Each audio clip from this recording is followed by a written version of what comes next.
Et oui, après une longue insomnie, j'ai regardé la télévision cette nuit et je rêve aujourd'hui de vivre vieux pour voir juger sur les bancs de Nuremberg ces fous qui nous gouvernent.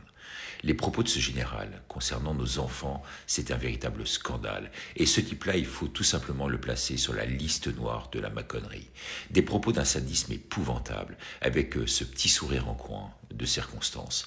Car inciter les mères de France à envoyer nos enfants se faire tuer, envoyer nos enfants se faire tuer. Derrière des propos incroyablement déconnectés de la réalité se cache bien sûr, on le sait, la patte du chef de l'État. Eh bien ces deux types sont de la même veine, des inconscients, avec des propos totalement irresponsables et déconnectés de la réalité. Pensez-vous vraiment que la Russie soit un ogre à nos portes, comme le répète Macron? Je suis allé en Russie, j'ai vu les autorités, je peux vous dire qu'il n'y a rien de tout ça derrière. Pensez-vous vraiment que les Russes n'ont qu'un objectif? Envahir la France, je suis allé en Russie, j'ai vu les autorités, il n'y a rien de tout cela.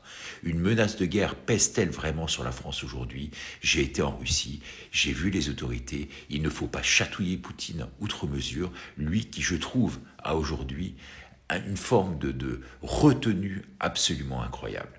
Eh bien, le chef d'état-major des armées, le plus haut gradé en France, promu comme par hasard en 2017, c'est purement et simplement un type extrêmement dangereux, un criminel aux mœurs cachées qu'il faudrait du reste connaître, qui ne doit sa réussite qu'à un jeu d'antichambre, lui qui, comme fait d'armes, n'a eu que le bombardement dans des villages africains ou encore au Moyen-Orient, avec des rafales des pays les plus pauvres du monde dans des villages les plus abandonnés. Oui, un bon jugement, et pour lui, le tour sera joué.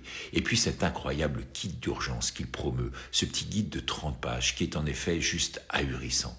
Comme dirait une amie, ils mériteraient tous deux vraiment la prison à vie. Mais qu'est-ce qui se cache finalement derrière tout cela?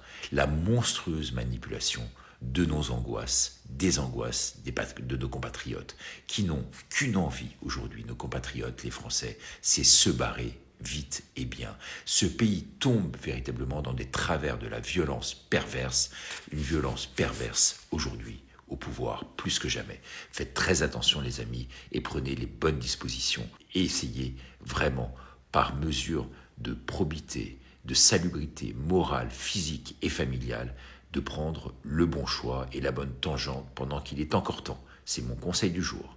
Merci de partager.